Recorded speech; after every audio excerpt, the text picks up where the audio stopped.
Hinterkaifeck farm was nestled in the heart of Bavaria, Germany, surrounded by dense woods and whispering fields. The year was 1922, a time when the world was still recovering from the Great War's scars. This remote farm, with its red brick house and sturdy barn, belonged to the Gruber family, a tight-knit yet reclusive clan. Andreas and Kazilia Gruber, their widowed daughter Victoria, and her two children, Kazilia and Joseph, lived in a seclusion that few could understand. It was a crisp March evening when I first heard the story of Hinterkaifeck. I was a young journalist, hungry for a breakthrough, when an old man in a dimly lit tavern shared the tale. He spoke in hushed tones, his eyes darting around the room as if the very shadows could betray him. Strange things happened there, he began, his voice gravelly with age and caution. No one believed them until it was too late. The first sign of trouble was the footprints in the snow. Andreas Gruber had found them one morning, leading from the forest's edge to his home, but there were no prints leading away. The discovery was unsettling, and his attempt to find a rational explanation fell short. The footprints remained a mystery, and an uneasy air settled over the farm. In the days that followed, the family began hearing strange noises, soft footsteps in the attic, whispers that seemed to come from nowhere. Andreas, a pragmatic man, dismissed the sounds as creaks and groans of an old house. Yet, deep down, he knew something was amiss. The night before it all ended, Victoria had confided in her neighbor, Lawrence Schlittenbauer. She mentioned feeling watched, a constant prickling at the back of her neck, and an overwhelming sense of dread. Lawrence had offered to help, but Victoria refused, not wanting to alarm the children further. As the evening sun dipped below the horizon, casting long shadows across the fields, the Gruber family retreated to their home, unaware that it would be their last night alive. The wind howled through the cracks in the walls, and the oppressive silence of the farm grew heavier with each passing hour. I paused in my writing, the old man's words echoing in my mind. The image of the lonely farm, haunted by unseen eyes, sent a shiver down my spine. There was something deeply unsettling about the story, an eerie resonance that lingered long after the words were spoken. The old man took a long swig of his beer, his eyes distant. They found them days later, he whispered, almost to himself. All of them, murdered in cold blood. But no one ever found the killers. The farm. It still stands, you know. People say you can still hear them, the Grubbers, calling for help that never came. As I left the tavern that night, the weight of the story settled on me like a heavy fog. I knew I had to visit Hinterkaifeck, to see the place where shadows whispered and unspeakable horrors had unfolded. Little did I know, my journey into the heart of this dark mystery was only just beginning. The road to Hinterkaifeck was long and winding, a narrow path flanked by towering trees that seemed to close in the further I traveled. As I approached the farm, the air grew colder, and a sense of foreboding washed over me. The farmhouse stood eerily silent, its walls scarred by time and weather. It was as if the land itself bore the weight of the tragedy that had unfolded here. I parked my car and stepped out, my footsteps crunching on the gravel. The silence was almost oppressive, broken only by the occasional rustle of leaves. I approached the farmhouse cautiously, the stories I had heard playing over in my mind. The door creaked as I pushed it open, revealing a dimly lit interior that seemed frozen in time. Dust hung in the air, catching the weak rays of sunlight that filtered through the cracked windows. The atmosphere was thick with an unsettling stillness, as if the house itself was holding its breath. I wandered through the rooms, each one revealing a glimpse into the lives that were abruptly cut short. The kitchen table was set for a meal that would never be eaten, chairs askew as if abandoned in haste. Children's toys lay scattered on the floor, a poignant reminder of the innocence that once filled this home. As I ventured further into the house, I couldn't shake the feeling that I was being watched. Shadows seemed to dance at the edge of my vision, and every creak of the floorboards sent a chill down my spine.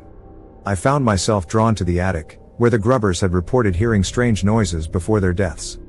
The ladder to the attic was rickety, but I climbed it cautiously, my heart pounding in my chest. The attic was dark and cold, the air thick with dust. I shone my flashlight around, revealing old trunks and forgotten belongings. And then I saw it, a makeshift bed, hidden in the corner, as if someone had been living there, watching the family below. A sudden noise made me jump, my flashlight flickering as I turned to face the source. But there was nothing there, just the oppressive silence pressing in on me. I took a deep breath, trying to steady my nerves. This place was a tomb, holding on to its secrets with a tenacity that was almost palpable. I made my way back down, the sense of being watched growing stronger with each step. I needed to leave, to get out of this place that seemed to breathe with a life of its own. As I stepped outside, The cold air hit me like a slap, and I took a deep breath, trying to clear the fog of unease that had settled over me. In the distance, I saw a figure standing at the edge of the woods. My heart raced as I squinted to get a better look, but the figure disappeared into the trees, leaving me with more questions than answers. Who had been living in the attic? Who had murdered the Gruber family, and why? As I drove away from Hinterkaifeck, the questions swirled in my mind. I was determined to uncover the truth, no matter how deep the shadows ran. Little did I know, the secrets of Hinterkaifeck would lead me down a path darker than I could have ever imagined. Back in my small apartment, I pored over old newspaper clippings, police reports, and anything I could find about the Hinterkaifeck murders. The case had baffled investigators for years. The brutality of the murders, combined with the eerie events leading up to them, had created an air of mystery that seemed impenetrable. Yet, I was determined to find some semblance of an answer. One night, as the rain lashed against my window, I received a call from an unexpected source. It was Lawrence Schlittenbauer, the neighbor who had first discovered the bodies. He had heard of my investigation and wanted to talk. We arranged to meet at a small cafe on the outskirts of town, a place where we could discuss the events without fear of interruption. Lawrence was an imposing figure, his face etched with years of hard living and sorrow. He spoke with a quiet intensity, his eyes never quite meeting mine. "I've lived with the horror of that night for too long," he began. "I need to tell someone the truth." He recounted the day he found the Grubbers. The house had been eerily silent, and as he entered, he was overwhelmed by a sense of dread. The bodies were hidden in the barn, covered with hay, as if someone had tried to conceal the crime. The sight was so gruesome that it had haunted him ever since. "But there's more," he said, lowering his voice. "I know something the police never found out. The night before the murders, I saw a figure standing by the edge of the woods, watching the farm. I thought it was just my imagination, but now I know it wasn't." Lawrence's revelation sent a chill down my spine. If he had seen someone lurking around the farm, it meant that the killer had been watching the family, waiting for the perfect moment to strike. The thought was terrifying, and it added a new layer of complexity to the case. As our conversation continued, Lawrence shared another disturbing detail. "After the murders, I returned to the farm a few times. I couldn't stay away. And each time, I felt like I was being watched. I heard whispers, footsteps, things that shouldn't have been there." His words resonated with my own experience at the farm. The sense of being watched, the unexplained noises, it all pointed to something more than just a simple murder. There was a malevolent presence at Hinterkaifeck, something that defied logic and reason. Lawrence handed me a small, tattered notebook. "I found this in the attic, hidden under a loose floorboard. I think it belonged to the killer." The pages were filled with ramblings, sketches, and cryptic messages. As I flipped through the notebook, a pattern began to emerge, a twisted obsession with the Gruber family, particularly Victoria. The final entry sent a shiver down my spine. "Soon, they will all be mine. The house will be silent, and the shadows will dance." The handwriting was erratic, almost frantic, as if the writer had been consumed by madness. As I left the cafe, notebook in hand, I couldn't shake the feeling that I was getting closer to the truth. But the closer I got, the more dangerous it became. The shadows of Hinterkaifeck were dark and deep, and I was about to uncover a secret that had been buried for far too long. The notebook led me to a name I hadn't encountered before, Klaus Muller. He was a drifter, a man with no known ties or roots, who had been seen in the area around the time of the murders. With renewed determination, I tracked down his last known location, a decrepit boarding house on the outskirts of Munich. The landlady remembered Klaus vividly. "He was an odd one," she said, her wrinkled hands nervously twisting a dishcloth. "Kept to himself, muttering to his books and sketches. Left one day and never came back." She led me to his old room, a small, musty space that felt untouched by time. As I searched through his belongings, I found more sketches and notes, all pointing to an obsession with the Gruber family. There were detailed drawings of the farm, the family members, and a recurring symbol, an eye, always watching. Among the papers, I found a letter addressed to Victoria Gruber.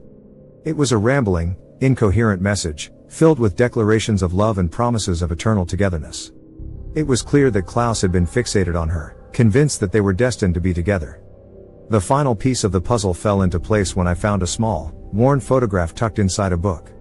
It was a picture of Victoria and her children, taken from a distance. The realization hit me like a punch to the gut. Klaus Muller had been the shadow in the woods, the unseen watcher who had haunted the Grubbers. Armed with this new information, I returned to Hinterkaifeck one last time. The farm was as silent and foreboding as ever, but this time, I felt a sense of resolve. I knew who had murdered the Gruber family, but more importantly, I knew why. As I stood in the attic, the makeshift bed now a clear indicator of Klaus's presence, I felt a strange sense of peace. The whispers in the dark, the footsteps in the night, they were all echoes of a man driven to madness by his obsession. The farm was a tomb, but it was also a testament to the dangers of unchecked desire and isolation. I left Hinterkaifeck for the final time, the weight of the mystery no longer pressing down on me. The shadows of the past had been brought to light, and while the tragedy could never be undone, the truth had been uncovered. As I drove away, I couldn't help but glance back at the farm one last time. The sun was setting, casting long shadows across the fields. In the fading light, I thought I saw a figure standing at the edge of the woods, watching me leave. But when I looked again, it was gone, leaving only the silent witness of Hinterkaifeck to guard its secrets.